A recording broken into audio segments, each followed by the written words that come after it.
Partir vivre au Maroc en 2025, les atouts et les difficultés du pays que vous devez connaître avant de partir. Assalamu alaikum, bonjour à toutes et à tous et bienvenue pour une nouvelle vidéo. Le Maroc, c'est un mélange fascinant. Pays musulman, climat incroyable, culture, dynamisme économique. Vous êtes nombreux à me poser cette question. Est-ce que c'est toujours une bonne idée de partir vivre au Maroc? Et aujourd'hui, on va faire le point sur les atouts mais aussi les inconvénients qu'il faut absolument connaître avant de faire vos valises. 2025 approche à grands pas et avec tous les changements que traverse le Maroc, il est important de prendre une décision éclairée. On va parler d'économie, de qualité de vie, des démarches administratives et bien sûr des réalités sur le terrain. Alors restez bien jusqu'à la fin, je vais tout vous expliquer. Comme je suis un gars plutôt optimiste, je vais commencer par les inconvénients ou plutôt les faiblesses encore existantes dans le royaume pour finir sur les forces du pays. La principale difficulté que rencontre le royaume actuellement, c'est le manque d'eau et la sécheresse. La situation est critique, je préfère être honnête, le Maroc traverse une des pires sécheresses de son histoire. Les barrages sont à des niveaux historiquement bas et certaines régions souffrent de pénurie d'eau.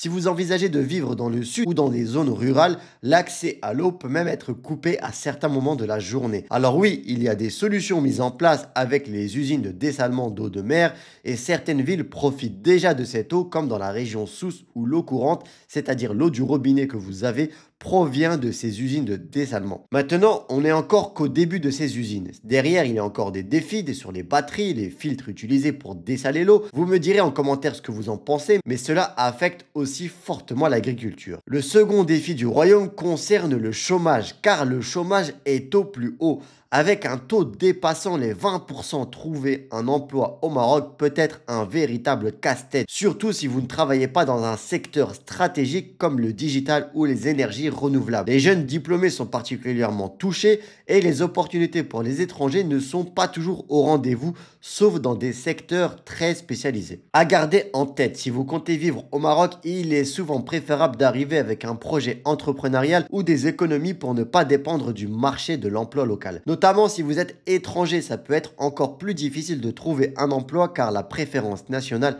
existe au Maroc et donc les employeurs préfèrent tout simplement recruter quelqu'un qui a la nationalité marocaine plutôt qu'un étranger. Maintenant, si vous avez soit un diplôme demandé sur le marché ou que vous êtes entrepreneur, ça devrait aller pour vous. Le troisième inconvénient, ou en tout cas la troisième difficulté que rencontre actuellement le Maroc, concerne l'inflation. L'inflation, c'est un véritable casse-tête et ça touche particulièrement deux secteurs essentiels. Le premier, c'est l'alimentation. Les prix des produits de base comme l'huile, le sucre, la farine ont énormément augmenté. L'huile d'olive, on atteint des sommets par exemple. J'ai connu le litre d'huile d'olive Belhassen qui est assez classique, c'est un produit de base pour les Marocains, aux alentours des 35 dirhams il y a plusieurs années. Et là, elle est à environ 100 dirhams. Ensuite, l'autre secteur touché par l'inflation, c'est l'immobilier. Les loyers dans des villes comme Casablanca, Rabat, Marrakech ont tout simplement explosé, parfois même de 15% en seulement une année. Et pour l'immobilier, vous êtes aussi coupable. Oui, vous,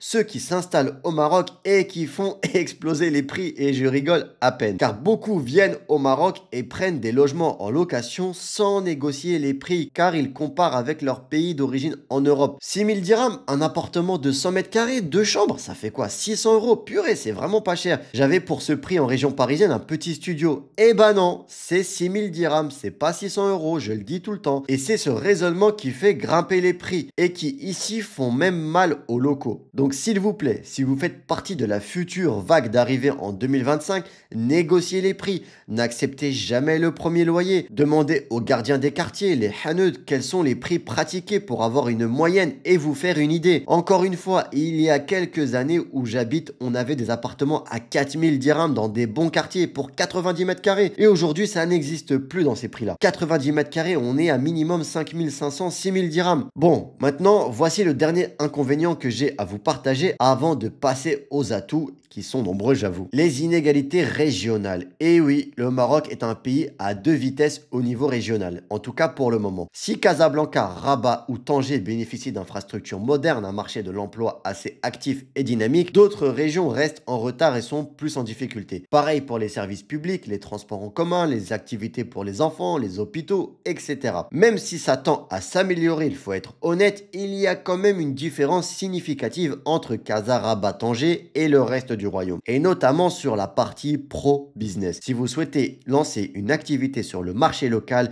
il faudra probablement viser l'une de ces villes pour vous développer ou en tout cas tenter votre chance si je puis dire. Bon, ok, allez, ça y est, j'ai assez parlé du négatif, j'aime pas ça, je vous le dis, je suis un gars optimiste, alhamdoulilah. Voici donc les atouts du Maroc et j'ai dû me freiner sinon on partait sur une vidéo de 2 heures.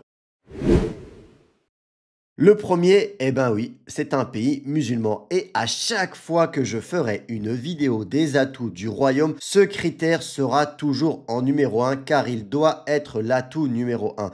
Surtout quand on quitte l'Europe pour des raisons religieuses.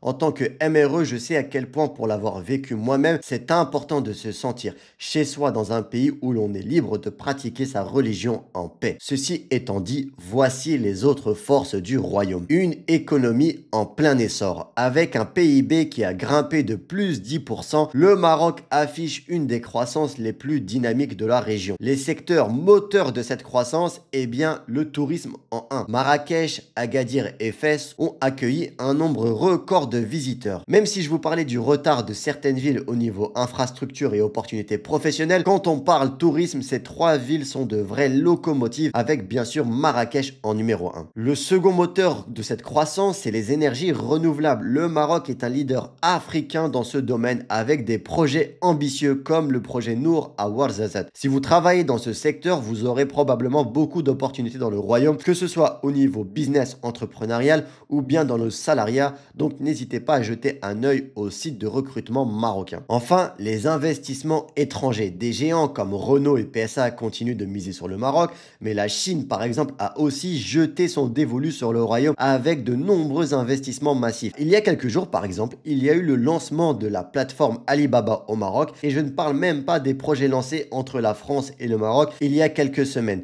Les milliards investis par les pays du Golfe au Maroc, bref, vous commencez à comprendre. Maintenant, un des défauts du pays auparavant résidait dans sa lenteur administrative. Eh bien, un de ses atouts actuels et surtout futurs concerne sa transformation digitale. La digitalisation des services administratifs, le Maroc a fait un énorme bond dans ce domaine. Légalisation électronique des documents, plateformes comme Idarati ou Watirqa.ma pour simplifier les démarches, site internet pour faire l'équivalence de son diplôme étranger au Maroc, application pour consulter les points de son permis de conduire et encore plein d'autres que j'oublie. Ce n'est pas parfait, attention, il y a encore des sites qui bug, parfois c'est lent, parfois un jour ça ne marche pas et le lendemain ça fonctionne, mais ça va dans le bon sens. Autre atout pour toi qui veux t'installer au Maroc en 2025, celle du véhicule. Écoute, tu vas comprendre. La facilité pour les véhicules étrangers. Le changement sur l'admission temporaire des véhicules étrangers au Maroc qui est entré en vigueur il y a quelques mois permet maintenant de garder son véhicule 1 an sans le faire sortir. C'est vraiment une grande facilité. Tu veux t'installer mais tu ne veux pas encore investir dans une voiture ou tu n'as pas encore les moyens de dédouaner ton véhicule.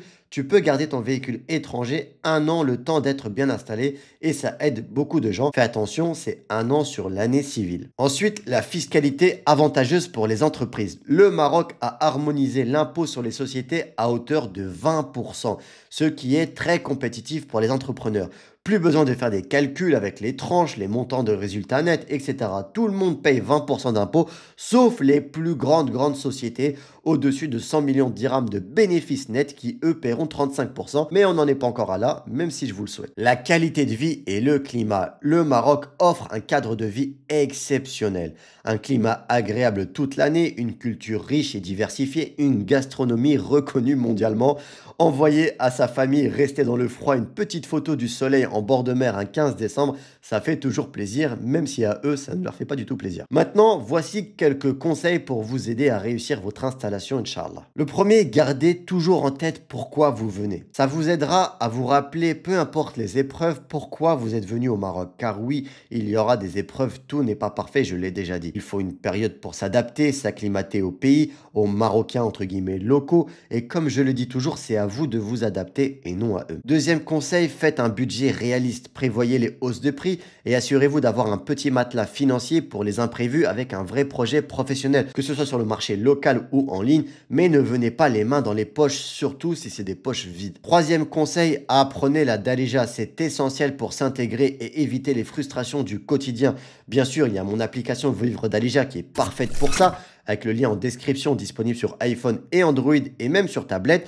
Mais je le répéterai jamais assez. Imaginez si un Marocain partait vivre en France et qu'il cherchait uniquement à communiquer en arabe, qu'il irait faire ses courses et qu'il dise salam alaikum au caissier. Ce serait invivable pour lui. Et en plus, il y a une forme de respect envers les Marocains derrière le fait de parler la Darija avec eux, comme si vous aviez fait l'effort de vous intégrer. Quatrième conseil, choisissez bien votre région. Chaque ville a ses spécificités. Casablanca pour les affaires, Marrakech pour le lifestyle, Rabat pour la tranquillité. Bref, faites une liste de tous vos critères obligatoires et non obligatoires et regardez quelle ville coche le plus de cases. Cinquième conseil, renseignez-vous sur les démarches administratives. Alors bien sûr, la digitalisation aide beaucoup, mais mieux vaut être bien préparé. Surtout si vous êtes étranger. L'avantage quand vous êtes MRE, eh bien vous rentrez chez vous. Vous prenez votre carte nationale et vous n'avez rien d'autre à faire.